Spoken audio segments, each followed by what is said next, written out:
César Ron, asambleísta PSC y empresario, miembro de la Comisión de Desarrollo Productivo que tramitó el proyecto de ley de urgencia económica. Buen día, bienvenido a Contacto Directo.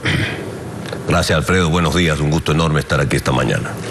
Este apoyo a la ley de fomento productivo es una apuesta económica y política. El PSC tomó salvaguardias, el arbitraje para las inversiones, el candado de las remisiones. El Partido Social Cristiano cumple con el país. El Ecuador no puede seguir en la grave situación económica que se encuentra el día de hoy. Se tiene que hacer algo, se tiene que corregir la economía. El presidente Moreno y el gobierno nacional están atados de pies y manos, producto del desafuero, del desgobierno, del abuso del poder y de los excesos que hemos tenido en los últimos 10 años. Dejan al país sobreendeudado, dejan al país el día de hoy con un techo de deuda que sobrepasa el límite permitido de la ley del 40%, un techo de deuda que llega al 60%. ¿Y qué se tiene que hacer? Estabilizar las finanzas públicas, estabilizar la economía. Para eso el gobierno va a tener que requerir necesariamente de nuevos créditos, de nuevo endeudamiento para estabilizar las finanzas públicas. Caso contrario, no se lo puede hacer.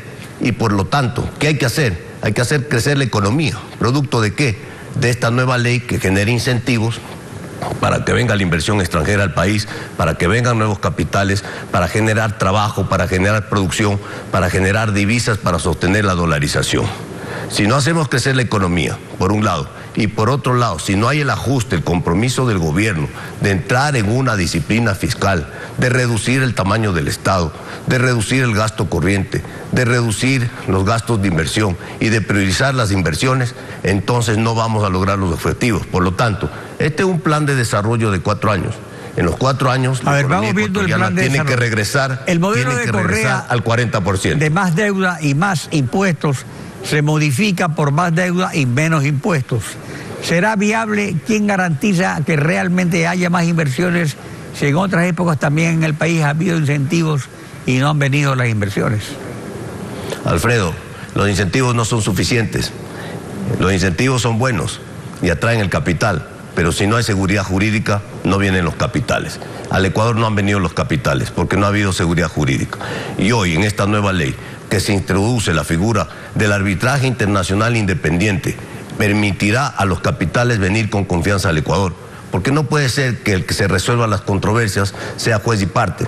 Por lo tanto, siempre en estas grandes inversiones que requiere el Ecuador que vengan al país, se necesita de arbitraje internacional para resolver las controversias y eso permitirá que vengan los capitales al Ecuador, a más de los incentivos que esta ley otorga. Eso es relativamente cierto porque en muchos países, sin embargo, no ha funcionado así, aunque tienen esos tratados de protección recíproca de inversiones.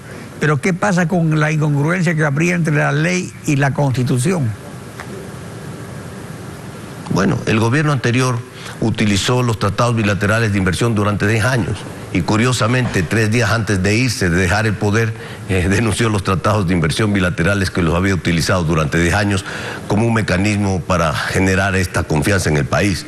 Hoy el Ecuador, a través de esta ley, restablece lo más importante, arbitraje internacional para que la inversión extranjera pueda venir al Ecuador con confianza. El Ecuador necesita de grandes capitales.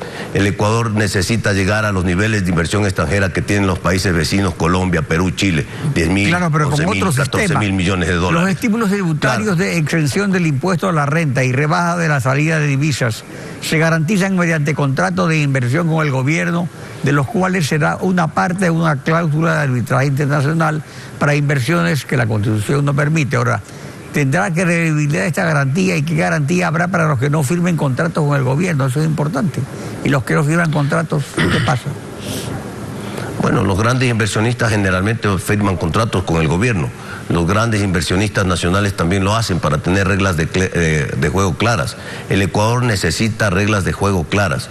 Si no hubiera habido estos 10 años, todos los desafueros y todos los abusos y todos los excesos, no hubiéramos tenido la necesidad los ecuatorianos de tomar estas medidas emergentes para corregir la economía nacional. No podemos quedarnos cruzados de brazos. La situación de la economía es grave, es difícil. Los ecuatorianos tienen que entender y saber que con esta ley no es que mañana se resuelven los graves problemas del país. Con esta ley se marca un rumbo un nuevo modelo de desarrollo económico que deje el estatismo y apuesta a la inversión, al trabajo, a la producción y a la generación de divisas. A la remisión o perdón de intereses, mora, multas y recargos a la deuda con el Estado se pone un candado de 10 años. La remisión favorece en un 90% a los grandes contribuyentes petroleros. ¿Se puede asegurar que el candado será respetado y que la angustia del gobierno por más recursos no lo romperá antes? No lo sé, Alfredo. Eso dependerá del desempeño de la economía. Eso dependerá de cómo van cambiando las cosas en el país. En el año 2015 el gobierno anterior del señor Correa hizo una remisión. Hoy el gobierno del señor Moreno hace una remisión porque necesita dinero, necesita recursos. El Ecuador necesita liquidez. Esa es la remisión. No la han pedido los sectores productivos, no lo han pedido los empresarios. Es una necesidad del gobierno nacional porque las arcas fiscales están en cero. Se necesita liquidez y por eso la remisión.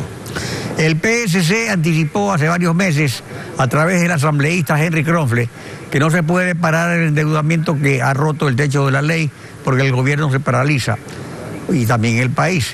Si en 3 años hasta que se vaya Lenín Moreno no se logra estabilidad fiscal, esta mesa no servida descartaría que Jaime Nebot revoque su decisión de revisar la negativa a la candidatura del presidente. Jaime Nebot será próximo candidato a la presidencia de la República y Jaime Nebot será el próximo presidente del Ecuador. Estas excelentes relaciones entre Lenín Moreno y Jaime Nebot podrían determinar que Alianza País no lance candidato para alcalde de Guayaquil, sino solo a José Francisco Ceballos para prefecto del Guayas, y que el PSC no postule a nadie para prefecto. El voto cruzado PSC, Alianza País ya hubo con Correa presidente y Nebot alcalde, y hace 34 años con Febres Cordero presidente y Agdalá alcalde. Usted aspira a ser candidato a prefecto. ¿Su candidatura está en firme? No, Alfredo, no voy a correr a la prefectura del Guayas. De tal forma que quedaría abierta la puerta para algún entendimiento por no lanzamiento de candidaturas concurrentes, digamos, entre los dos partidos. No, nosotros no tenemos ningún acuerdo político con absolutamente ninguna organización política. El PSC Madera de Guerrero va a correr y va a poner candidatos a todas las dignidades en las próximas elecciones y va a poner candidato a la presidencia en el 2021. Jaime Nebot, presidente del Ecuador. César Ron, asambleísta PSC, gracias por acompañarnos en Contacto Directo.